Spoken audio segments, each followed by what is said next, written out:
Good morning or good afternoon, depending on when you're listening to this. Yes, hi to all my knowledge-seeking comrades, to my podcast that's here to bust myths, crush stigma, and spread more than just positive vibes. Get ready for a healthy dose of education and laughter as we embark on a mission to tackle HIV/AIDS with the power of conversation. I'm your trusted host, Dion Dusty McNeil, the dynamic Gemini of enlightenment and leader of giggles. So strap yourself in because this ain't your cis health class. It's time to dive deep into the world of HIV/AIDS and make those taboos vanish into thin air. We're flipping the script, turning up the volume, and tearing down the walls of ignorance. This isn't just a lecture, it's a party of knowledge, with a sprinkle of humor to keep things spicy. On this show, I'm going to share authentic stories, bring on awe-inspiring guests, and have conversations that'll leave you saying, wow, I never thought of it that way. We'll debunk misconceptions, celebrate the triumphs, and empower you with the tools to smash the stigma surrounding HIV/AIDS. I believe in the power of single conversation to change lives. And hey, if I can make you snort laugh while we're at it, even better. I know I'll do it for myself. From discussing cutting-edge research to dishing out practical advice for a healthy lifestyle, my guests and I got you covered like a well-fitted glove. Because when it comes to destigmatizing serious topics, laughter is my secret weapon. Get ready for some hilarious moments. I'm sorry, I had to do it. Sorry, not sorry. Together, let's create a world where everyone feels supported, informed, and confident about their sexual experience/health journey. Importantly, to share those experiences and journeys with others. So grab your headphones, spread the word, and join us on this remarkable adventure. Hopeful and Victory Talks, the podcast, is about to take off. Destination, a world without HIV/AIDS stigma. So fasten your seatbelts because it's going to be one heck of a ride.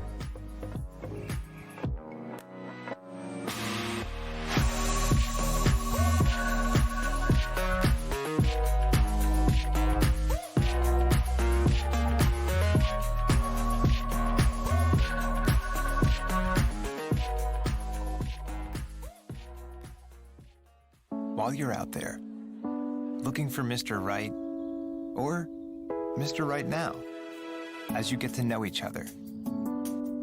Most definitely before you, even after you become one, or add a little one. Never stop talking about ways to protect yourself and your partner from HIV. Keep the conversation going at cdc.gov/actagainstaids.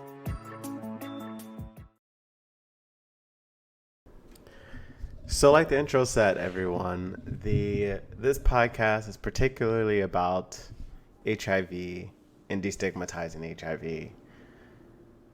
Really right now, for me, that's uniquely in my situation as I am currently in Atlanta, Georgia. I moved here back in May, actually May 1st. I came here, a lot of questions that I got about moving here.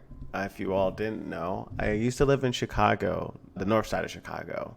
I lived there for some time, for about a year and a half. And at the time, I worked for several places. I worked at the disability lead. I worked for myself.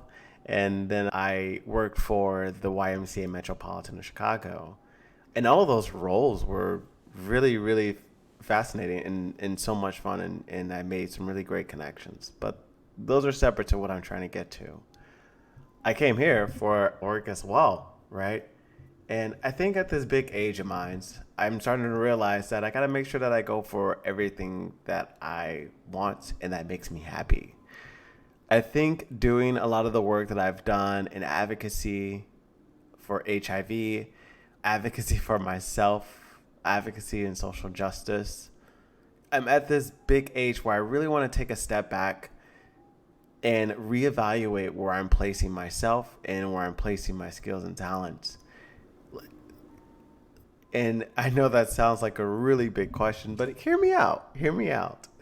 This will shed some light when we get towards the end of this.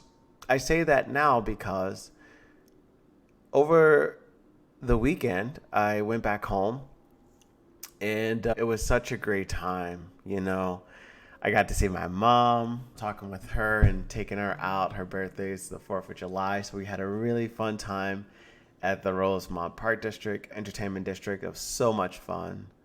But then also, I was able to... Sorry, I just had another wild epiphany. But I was also able to go ahead and hang out with my brother. Although that was an interesting experience. It wasn't as what I expected, but my brother's in school right now. He's super busy, and I've been there, and I know what it's like to go to school and also work. It can be pretty stressful. But lastly, I was able to go to an award reception for the 2023 Esteem Awards. They gave me this trophy for future leader, and sorry I'm spacing there, but yeah, they gave me the trophy for future leader. And honestly, y'all, like, I was so like shocked when I got word that I was being awarded this. I was like, oh my gosh, like, I feel like I haven't done much. And honestly, when I said that I just looked up, and all of my certifications and plaques are like in front of me, so I kind of see it all. That was a beautiful moment. I appreciate that moment, universe. I actually have done a lot for my community, as I am reminded, because I'm the type of person that can forget the value add that I bring. And sometimes that kind of plays into a factor of like my self-worth and, things that I deserve. And so, after going to Chicago this weekend and coming back, I'm just kind of having these really powerful awakening moments to invest in things that invest in me, right? But also, it was a great and gentle reminder to be you, love yourself, give yourself space and give yourself grace, but also take your time. We live in such a day and age where everything's moving so fast, and it's not for a bad thing, right? That means progress. But there's so many times that you can reintroduce something, in my opinion. I mean, the Fast Five, oh God. Ugh, it makes me want to vomit. I'm okay with my Final Fantasy games getting there. I think they're at 16 or 17 right now. That's in its beta. But we're okay with those, because those had a value add. Am I being messy? Okay, let me get back to the point. You really have to give yourself the things that you deserve, but then you also have to be intentional about where it is that you're placing yourself, right? Preparing yourself. One of the things that always come to mind when I think of like preparing myself is a quote that I would always say from my third therapist. And he would always say, proper preparation prevents poor performance. If I can get my P's out. Proper preparation prevents poor performance. That's sort of a warmer lip drill. Yeah, that's pretty much it, guys, girls, they, thems. It's really... and all of the identities. I had to make sure I capped that. That sat with me for a minute. And all of the identities that are diverse and in between. I think I just come to the point where you have to have that sort of courage and discernment for yourself, right? So now that I am back in Atlanta and I'm having, these sort of awakenings and recognitions, I've realized I am taking my time. I'm having a lot more peace here. I have more boundaries. It feels like I'm being mean, to be honest. It really does feel like I'm being mean. But when you set boundaries and you see people they see you have set those boundaries, they like play in your face. Like, let's be real. Who likes being put on the outside? I hate being put on the outside and being picked last. Like, I have a value add, you know? I can be trusting, I can be nurturing, I can be caring, and all those things. We all are capable of those things, but everyone is at different spaces and places in their lives. And how they show up can be affected by that, right? But I think I'm starting to I believe and I know that I'm having this awakening because I am where I should be. A was confirmation coming back from Chicago, and B, I am a better person. I feel better. Don't trust me. Trust me. Every day's not perfect. I don't think every day will be perfect. But what I will say is that you have time, and that feels good to say. But I kind of bomb rushed to one of the things I really wanted to discuss about, because I got the mic and I'm about to enlighten y'all. Yeah, I got a little notebook here. Let me flip to my proper page. Here we go. So I told y'all that I got an award for Future Leader, and you can see that on my LinkedIn or my Instagram. I posted there of just some photos recapturing it. I had this really cute pantsuit on that makes me look like I got really into that, didn't I? But I had this really great outfit. I met Chris at the event. I met John at the event. And I've also met Brian, who is moving to Chicago and kind of visiting and checking it out and just, filling out, finding community, see that he fits in, which is really cool to be a part of, because I'm like, oh, I just moved to Atlanta, and I'm also, kind of doing that now. I'm going in spaces and going to different places to try to meet people. Now, although, granted, I'm not doing exactly what I want to right now, I know that will come in time. So right now, just trying to enjoy what it is that's in front of me, and that's present. And that's exactly kind of like what we were essentially talking to, but we're talking to like places to check out, foods to see, in different movies, just different spots in Chicago, that any recommendations that I had. And then also some passion projects that we do. So I'm great when it comes to career networking, but when I go into my personal life, I feel like I live such a vast personal life, and I enjoy it, right? I enjoy that, I can be spontaneous, or I could just be chilling and just relaxing for the day. But I feel like I live a pretty full life. I feel that way, and I know. But when I got to the event, I don't know why I got off on that tangent, y'all. This is a part of this podcast, by the way. Like Dusty Dion, I go on those kind of derailments. So, yay. So I had prepared this speech, right? And I'm gonna give you the full story, because this what puts the batter on the cake. As I was going to Chicago this past weekend, I missed my flight by 10 minutes. 15 actually. 15. Now granted, it's their job, they call the shots, right? Now granted, my plane left at 8, and they said they closed boarding 10 minutes prior to the flight takeoff. Mine was at 8, and it was on time. And I get up to the gate, I get to there, and I'm like, hey, I'm here. This is my plane. Can I get on? I asked 3 times for like 3 different people. Like I was ready to beg. I was ready to beg. I ain't too proud. That plane's still here. So I go over to the front desk, and she was like, no, I'm sorry, we can't. It's like 7:48 at this point. I knew I got there at 7:45, trust you me.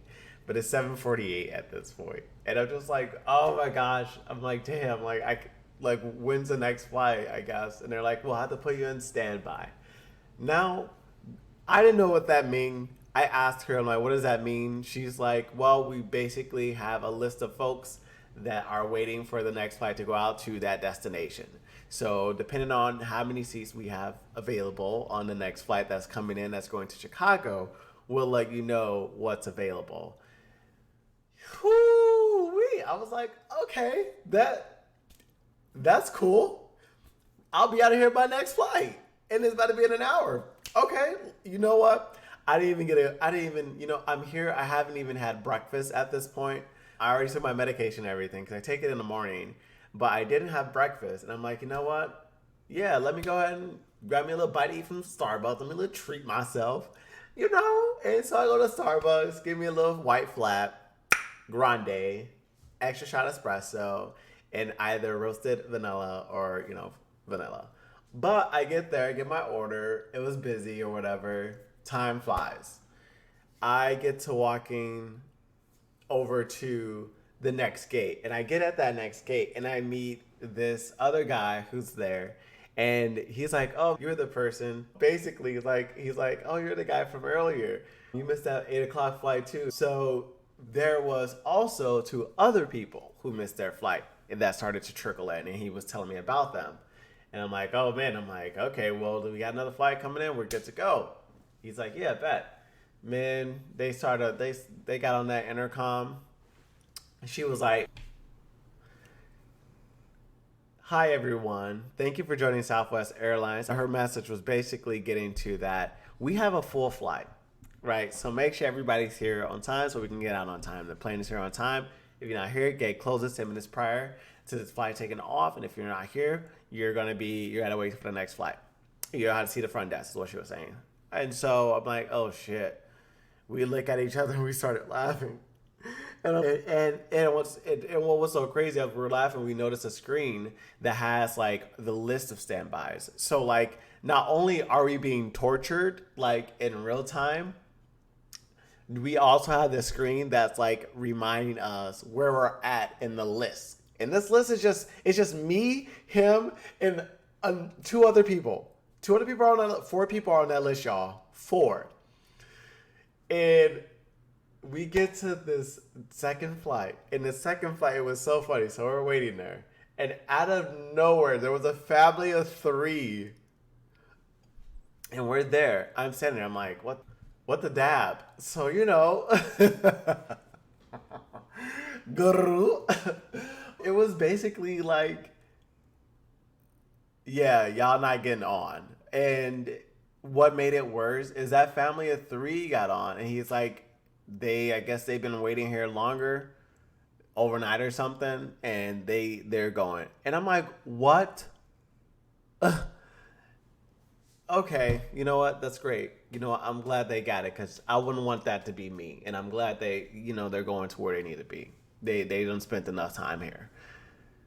So I get my next standby boarding pass, and it's at this point, my plane left at 8, landed at 8:45 in Chicago. Now I had the 9 to 9:45, and the next flight is not going out till 1.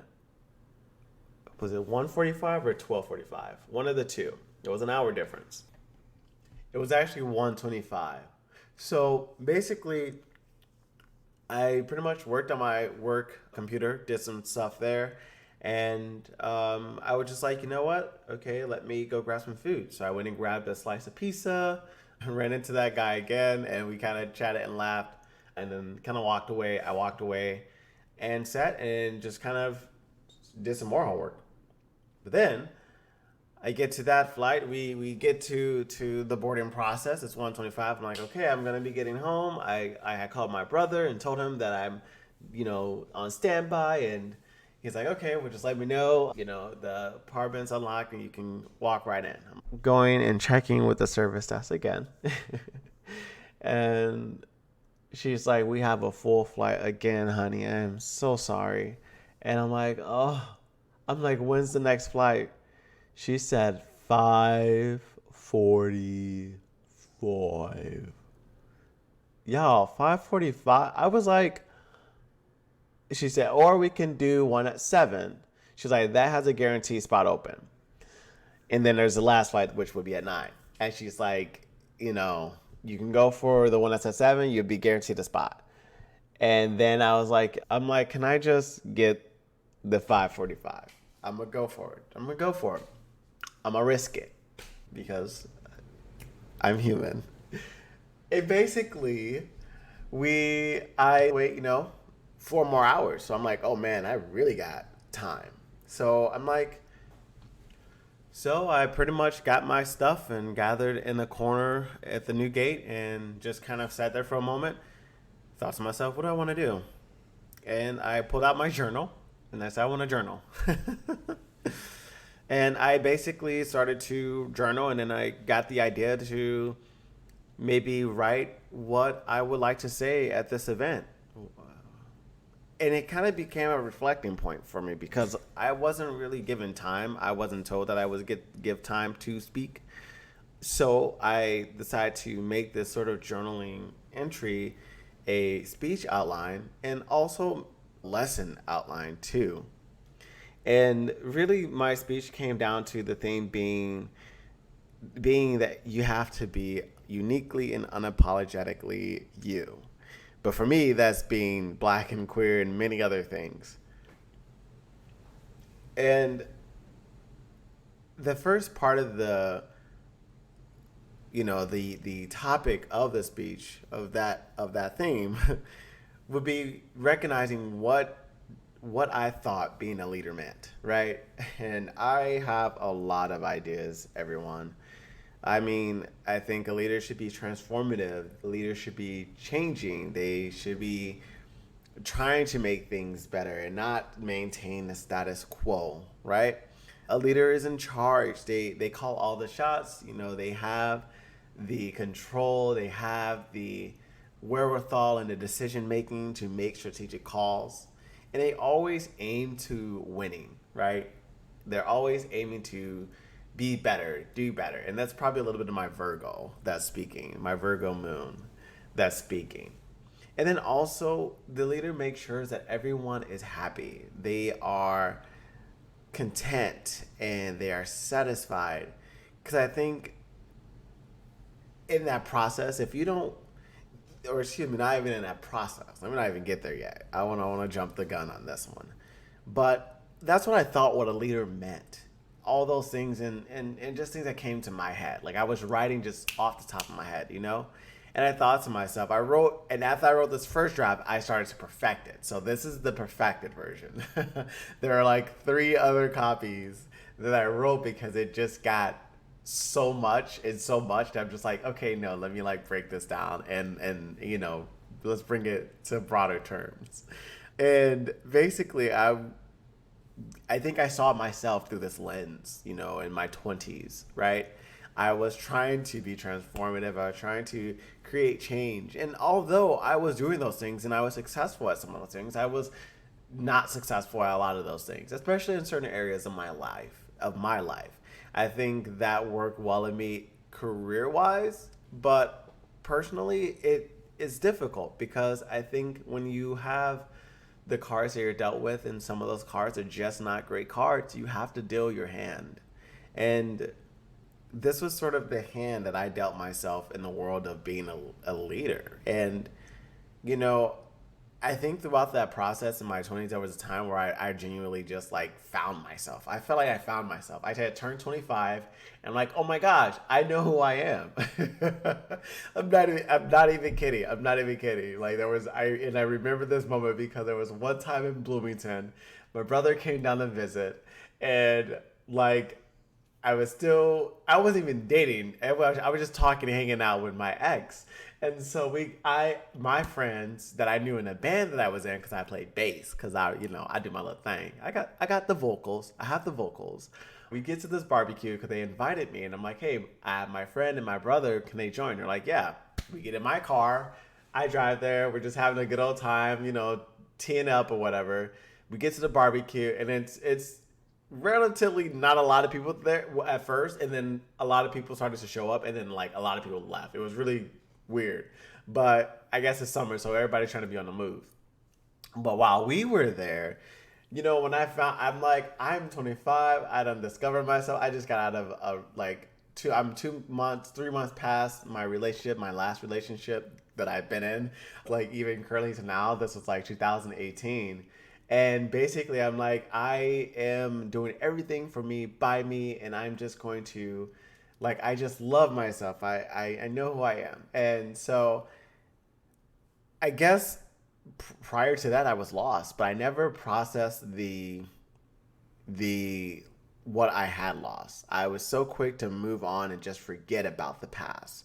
And I did that for quite some years going forward. As I found myself, I still carried the mentality that always led to me not processing what I've let go, what has caused harm in my life, and what has made me transform. And even though I was making good decisions, I still found myself a little bit lost. I just became a bad student, you know? And so that was sort of that transformative piece that I think I started to recognize in myself. And then came the part where I started to come out publicly with my HIV status. And that was like the second bullet point in my speech, where it would have been necessary to fall and be a failure. It's necessary. Failure creates room for courage to be you. Listen to me. Failure creates room for courage to be you, right? Oh, that I did this. I recognize I did that, and I realize that's not me.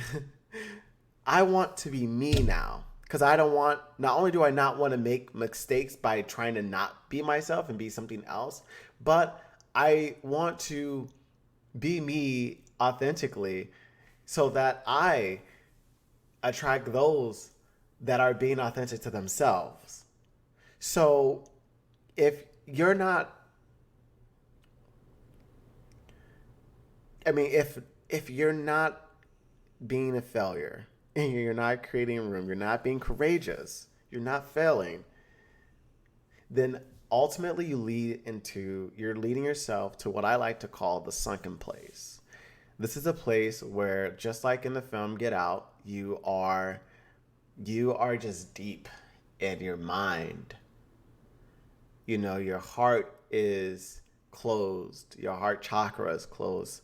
You are leading with your mind and what you see. And you can't lead by sight. You have to lead by faith. You have to. But in order to learn how to do that, baby, you gotta fail. And y'all, I failed. I mean, I'm not gonna say at what, because I'm better now. We don't talk about the past. But I want to make sure that you are really letting that sit in with yourself, that all that I'm saying is a choice. You can choose to fail, or you can choose that sort of not failing, that face value, that sight, and eventually find yourself not at a place that feels genuine or authentic to you. And now you're at this big age that you are at, having this realization, and now you have to have this sort of crisis because you haven't been authentic to yourself in your existence. But I want you to understand there is a way if you are at that point, right? And I think we've all been there. I've been there several times. And one of the things that I learn often, over and over again, is love. Hear me out. The Sacred Soul, and the song is called Love is a Way Out, ironically. But the quote goes, but love has no limits and it has no name. It's every hour, it's day by day. Love has no gender, it has no creed. Love is a way of being. Did you hear that? Love is a way of being. It's so true.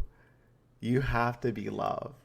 You have to remind yourself what it means to fall in love with yourself through all the failure that you are going to experience, because you still gotta love you. You still have to love yourself. And I want to make sure that you know that that's a part of that process of being that leader. I'm stressing this because this probably would have been a great speech, but I'm turning it into a podcast, so I get to go in much succulent details of it, right? When you learn to deal with failure and not meeting expectations of others, is when you truly have grown. You truly have rest. You understand that to learn yourself is to heal yourself. To love yourself is to give yourself rest. You learn that boundaries is good. You learn that having a voice means having your voice. You learn that just paying your bills is a trophy in itself. I mean, it's 2023 and the world is on fire right now. But you are maintaining. You are a leader and you're leading with faith.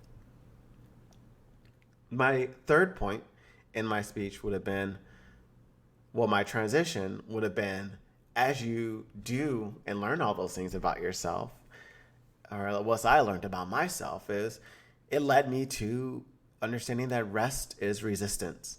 That I don't always have to be screaming and shouting and advocating and being involved. That rest is a weapon, y'all. I'm going to bang on my table again. Rest is a weapon, because just like knowledge is power, rest is the weapon to your power. The body is like a car. It really is. It shouldn't be running 24 hours of the day. It needs breaks. And at some point in time, the mind will have a way to push you past your limits. And if you're not recognizing how long it's keeping you in those phases of its capacity, you start to burn yourself out, start to drive up your mental health. The mind had put it in. And you have to learn to rest, because the battle is also within the body. Look at our environment. Why would we not be at war with our body? Why would we not? Why would we not be angry? Why would we not want perfection? Why would we not want the gratification? So rest is resistance. Don't forget that. You have to rest. And when you do that, you learn to become less ambitious and singular. Things, your energy, what it costs you starts to become like little. You're just, at least for me, I felt like, I could do that. But like, if I'm going to do something like that, this is the outcome that I expect something like this to be. Because that's the type of investment I'm going to pour into this. You have to pour in things that you actually want to be a part of and invest in and see a hand in. Because it shows. People know when it's like, oh, that. People know. Oh, that's not quality. You could have low quality and you can have such a compelling message, and people will love it. People will remember it. It might even quote it and show it and share it. Nothing has to be perfect, right? Nothing has to be perfect, but the intention behind it, all that matters. But all of that intention, it has to come from a place of healing. Because if it comes from a place of ambition is an emotion that it captures another thing and it holds on to it. The third bullet point in my speech would have been, and what I mean by this is accountability is projection's enemy. Accountability is projection's enemy. I can project on anything. I can project my feelings. I can project my thoughts and my expectations on people in and out of work, and not have any accountability. And of that, right? So when the person does do it and it doesn't work out, oh damn, I see it didn't work out. Well, I guess I won't do that. Or, you just have to understand that you have to be accountable. If you want to stop being a narcissist or projecting, take accountability of your action. Recognize that everything that you do, you have a choice. My grandpa says that words have power. Think before you act, think before you speak. And But there was one time I called him and I was like, oh, I have to da da da da. He's like, you don't have to do anything. Do you want to or do you not want to? And I'm like, I want to. And that's sort of the switch that happens with accountability. You have a choice. Now you have to recognize that if you want to do something, like a lot of this is just, this is work. This is work. This is all this. I'm throwing y'all in a podcast episode, but this was work. Just like those 3 pages took me to write this out and bring it down to this. These 4 pages was probably 5 years in the making. Oh, not 5 years in the making. Yes. I mean honest. I mean dreadfully honest. Because no one's perfect. But this was some of the lesson that I've learned about being a leader in the area in my life.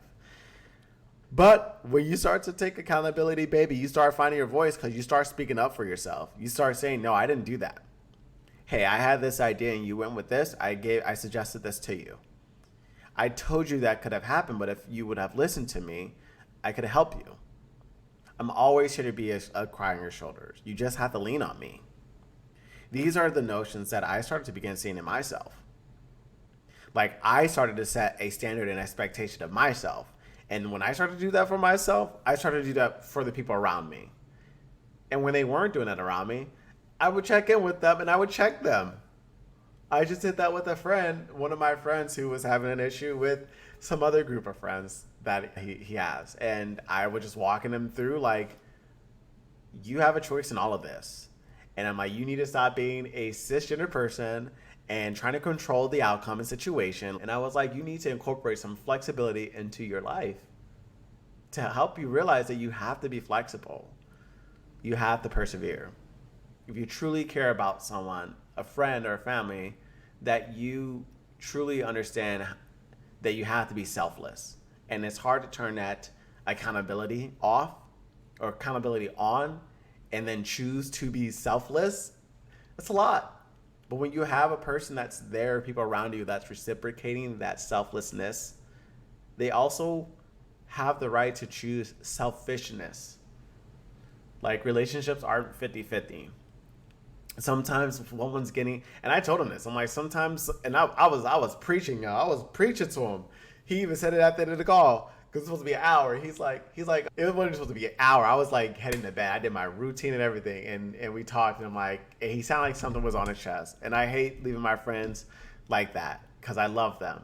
And if I ever come to them like that, I want to make sure that they check in with me 3 times to make sure if I need to talk, I can talk. It's safe to talk. And he did, and we talked for about an hour. But honestly, I was like, dude, you have to just recognize that I learned all this over the course of like years and months.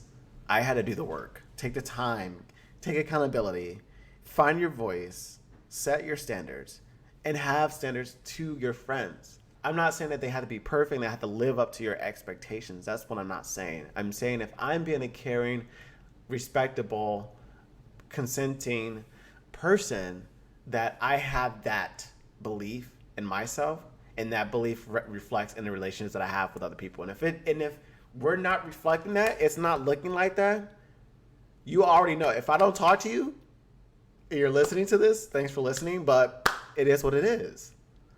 Like, we grow. If you're not changing, you're dying.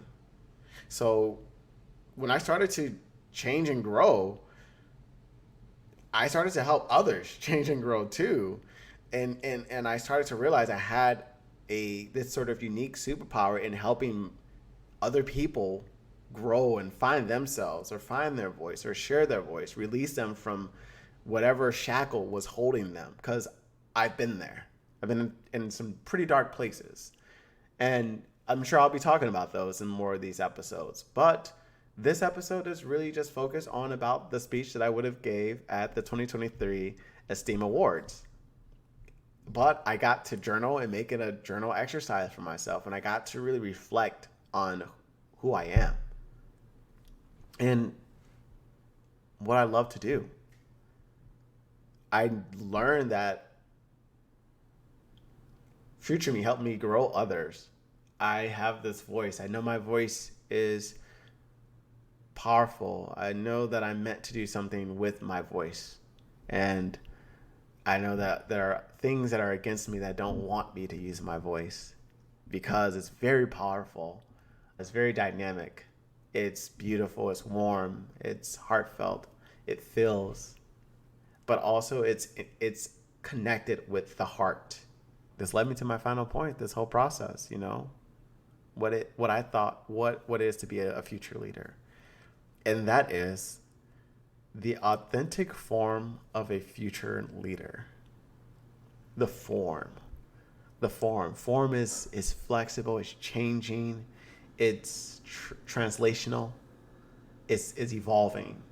The form of the authentic form, right? So there's always going to be form, but what's the authentic form for you? And whatever that is for you, that's the leader. That's the future leader in you. And that's what I learned with myself. This meant discovering yourself and affirming the real you. And I think one of the best quotes that I've heard, I get chills when I hear this, but I go to the Visionary Cathedral Church here in Atlanta, and the pastor quotes on there, and he says, the first time I went in person, he goes on and say, it takes a lot to be you. No one can do that. No one can wake up and do what you do. No one can dress like you do, be like you, be you. It takes a lot to do you, and you have to recognize that, and that's what I know about. It takes a lot to be me, girl. And to be quiet.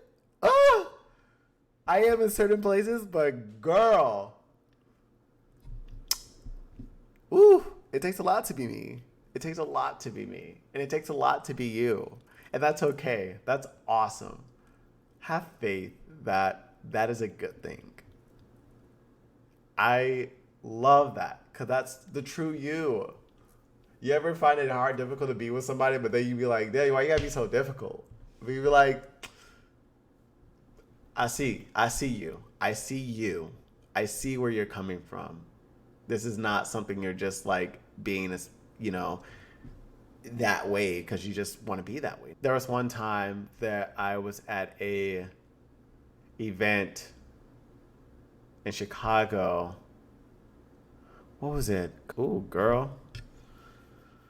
I forgot the name, but I was there, and that's probably a good thing. Not me being messy. Let me get this back on the right track. There will be people out there who will talk because they don't know what it takes to be you. And sometimes they fear that. And sometimes they are intimidated by the fact that you have the courage, that you've done the work with yourself, and you truly know what it means to be a leader. And being a leader means just being you. That's basically what I'm saying. Just be you. Love you. Affirm you. Give you a rest. Celebrate you. Hug you. Be you. Uniquely you. Unapologetically you. Rest is resistance, y'all. But most importantly, when you start to discover you and you love you, have a vision. Have a vision or two. And I want you to believe them dangerously. Believe them dangerously. Have a vision for your life and what you want to do. Be grand, be big. Don't go small. And do it unapologetically. I want to leave y'all with a quote. And that quote is, think of a time you failed or struggled greatly. If you were to view that experience in a more useful way, what story would you tell yourself? What did it teach you? How did it prepare you for what came next? Turn your failures into lessons. Well, I want to thank y'all so much for listening to this podcast. I hope you enjoyed it. Again, my name is Dion Dusty Lion McNeil. I will be releasing these episodes monthly. I don't have a specific time. You'll know when it goes live. In the meantime, between time, I love you. Give yourself rest. You are a leader. That would have been a speech that you all would have gotten at the Esteem Awards. It might not have been as detailed, but I think there was a purpose and reason why I did it this way instead. So with that being said, I hope you all have a great evening. If you're not subscribed to my channel, please subscribe. You can find me, the bio in my Twitter page, my Instagram page, or you can find me on Facebook, where you can access all of my content across the networks. But as always, stay hopeful in victory. I love you. Bye.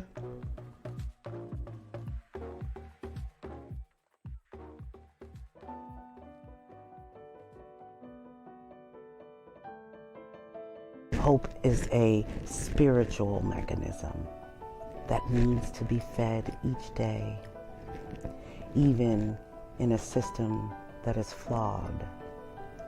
We always find a different way. Thank you. If you enjoyed that original poem by Shatrice, you can watch more of her tell her story in the Color of Vaccine Part 1 documentary. You can stream this on Hopeful in Victory on my YouTube channel, or you can check out my Facebook page to learn more.